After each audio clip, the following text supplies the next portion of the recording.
Hello मेरे दोस्तों, मार्च 2009 में सेंसेक्स 8,756 पॉइंट्स पर था और जून 2023 में सेंसेक्स ने all time high 63,000 points touch किया। सो पिछले 14 इयर्स में सेंसेक्स ने 620% का एब्सोल्यूट रिटर्न दिया है और 15% का कंपाउंडेड ग्रोथ हुआ है। यानी किसी ने अगर 10,000 रुपीज की SIP की होती अच्छे म्यूचुअल फंड्स में और उस SIP को 10% से बढ़ाया होता हर बरस, तो उस इंसान के पास अक्यूमुलेट हुए होते 1 करोड़ 10 लाख रुपीस। अब आप सोचोगे हर बार ऐसा थोड़ा ही होता है। चलिए तो सेंसेक्स का 2009 से पहले के 14 इयर्स का रिटर्न चेक करते हैं। जनवरी 1995 में सेंसेक्स 3,500 पॉइंट्स पर था, लेकिन 2009 अक्टूबर में 17,000 पॉइंट्स के करीब था। So that's 12% compounded. यानी किसी ने अगर 1995 में ओनली 2,000 रुपीज की SIP शुरू की होती अच्छे म्यूचुअल फंड्स में और उस SIP को 10% से बढ़ाया होता,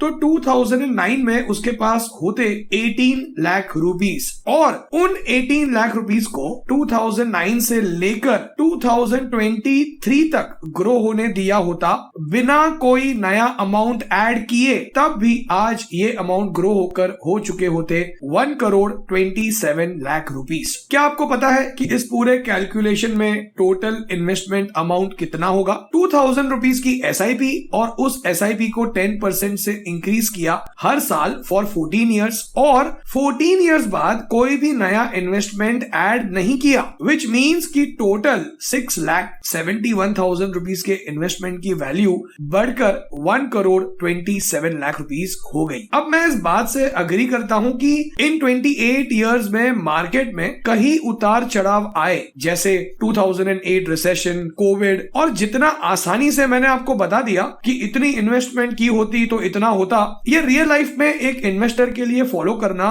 उतना आसान नहीं है। क्योंकि कोविड के समय पर जब सेंसेक्स 30% से करेक्ट हुआ था या 2008 रिसेशन के समय जब 50% से करेक्ट हुआ था, तब ज्यादातर इन्वेस्टर्स पैनिक कर गए थे और उन्हें लगा कि अब तो दुनिया खत्म ही होने वाली है और काफी सारे लोगों ने लॉस में अपने इन्वेस्टमेंट्स बेच दिए और काफी सारे इन्वेस्टर्स को लगा कि सही समय आने पर वो दोबारा इन्वेस्ट करना शुरू करेंगे। लेकिन 2020 से लेकर 2023 के बीच शायद वो वेट ही करते रह गए सही मौके की तलाश में। सो अब तो मार्केट ऑल टाइम हाई पर है और शायद 1995 2009 में भी मार्केट ऑल टाइम हाई पर ही रहा होगा। तो ऐसे में एज एन इन्वेस्टर आपको क्या करना चाहिए, समझेंगे इस वीडियो से। मैं हूं भावेन, सर्टिफाइड फाइनेंशियल प्लानर, और आप देख रहे हैं YouTube channel the art of wealth building, आपका 1 point destination to seek an unbiased consultation on personal finance. Ranjit Kapoor की एज है 40 इयर्स।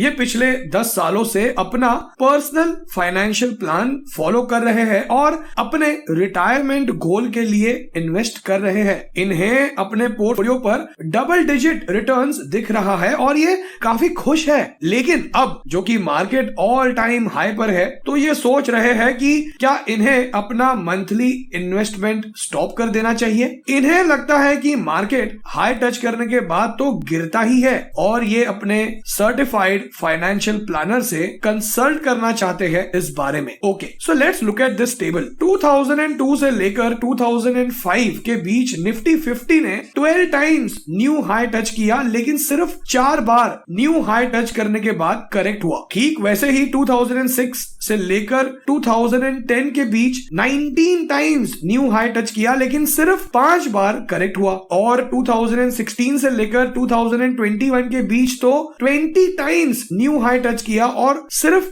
9 बार ही करेक्ट हुआ। सो इस टेबल से हमें पता चलता है कि ये जरूरी नहीं है हर बार मार्केट न्यू हाई टच करने के बाद करेक्ट होता ही है। अगर हम बात करें अप्रैल 1992 की, तो सेंसेक्स 4,200 पॉइंट्स पर था और सितंबर 2003 में भी 4,200 पॉइंट्स पर ही था। यानी 11 इयर्स तक स्टॉक मार्केट वहीं के वहीं था और लोगों को लगने लगा कि स्टॉक मार्केट सिर्फ गैम्बलिंग है। लेकिन 2003 से लेकर 2008 के बीच सिर्फ 5 सालों में सेंसेक्स 4,200 पॉइंट से बढ़कर 16,000 पॉइंट्स तक चला गया।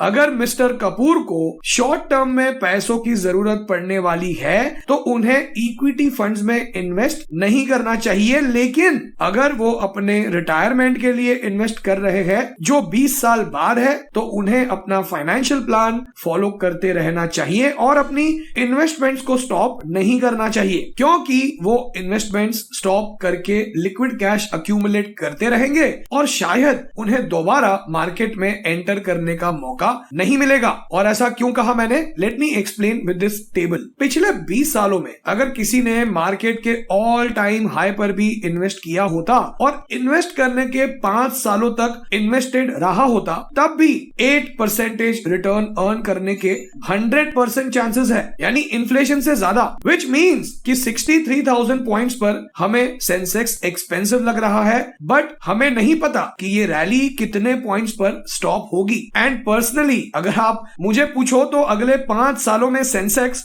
1 लाख पॉइंट्स पर भी हो सकता है। अब 1 लाख पॉइंट्स सुनकर आपको लग रहा होगा क्या फेक रहा है ये, बट अगर सेंसेक्स ने अगले 5 सालों में 10% का CAGR भी जनरेट किया तब भी 1 lakh is achievable. Of course in 5 सालों में काफी उतार चढ़ाव होने चाहिए, लेकिन अगर आपके गोल्स लॉन्ग टर्म है तो आपको अपने इन्वेस्टमेंट्स स्टॉप नहीं करने चाहिए और फाइनेंशियल प्लान को फॉलो करते रहना चाहिए। और अगर आप अपना पर्सनल फाइनेंशियल प्लान बनवाकर ये समझना चाहते हैं कि आपको अपने पर्सनल फाइनेंशियल गोल्स जैसे रिटायरमेंट, बच्चों की हायर एजुकेशन, घर खरीदना, कार खरीदना, वेकेशंस, इन्हें अचीव करने के लिए क्या करना होगा, तो व्हाट्सएप कीजिए इस नंबर पर। अब काफी सारे इन्वेस्टर्स को लगता है कि वो मार्केट को समझते हैं और उन्हें पता चल जाता है कि एग्जैक्टली उन्हें कब इन्वेस्ट करना है और कब प्रॉफिट बुकिंग करनी है। सो आई एम सॉरी टू से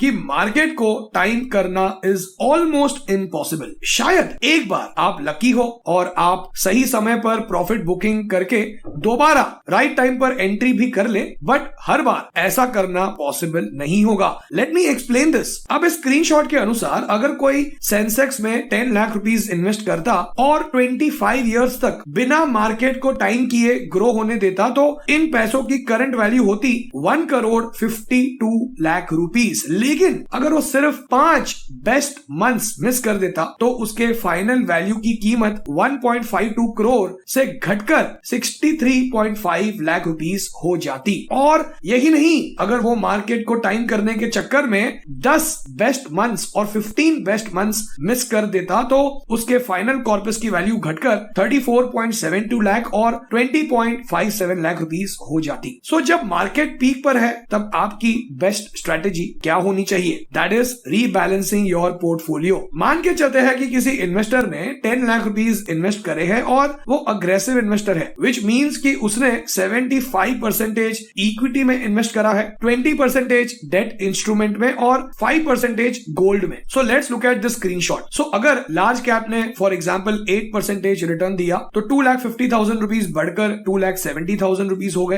and same way mid cap, small cap, debt और गोल्ड की वैल्यूज भी ओरिजिनल एलोकेशन से कम हुई है या बढ़ी है और टोटल 10 लाख रुपीस से बढ़कर 10,10,000 रुपीस हो गए। लेकिन अगर आप ऑब्जर्व करेंगे तो मिड कैप में ओरिजिनल एलोकेशन 45% का था और इन्वेस्टमेंट अमाउंट 4,50,000 रुपीस की थी, लेकिन नेगेटिव रिटर्न्स के कारण अब ये एलोकेशन 42% हो गया है और वैल्यू घटकर 4.27 लाख रुपीस हो गई है। लार्ज कैप में ओरिजिनल एलोकेशन 25% का था, लेकिन अब ये बढ़कर 27% हो गया है, यानी 2.5 लाख से बढ़कर 2.7 लाख रुपीस हुआ है। सो अब अगर हम इसे रीबैलेंस करते हैं तो मिड कैप के 4.27 लाख को बढ़ाकर हम 4.54 लाख रुपीस कर देंगे और लार्ज कैप के 2.7 लाख रुपीस को कम करके हम 2.52 लाख रुपीस कर देंगे। सो ऐसा करने से इन्वेस्टर को ऑन गोइंग इन्वेस्टमेंट्स को स्टॉप नहीं करना पड़ेगा, प्लस मार्केट को टाइम करने की भी जरूरत नहीं पड़ेगी। जब मार्केट अच्छा चल रहा होता है और पोर्टफोलियो को रीबैलेंस नहीं किया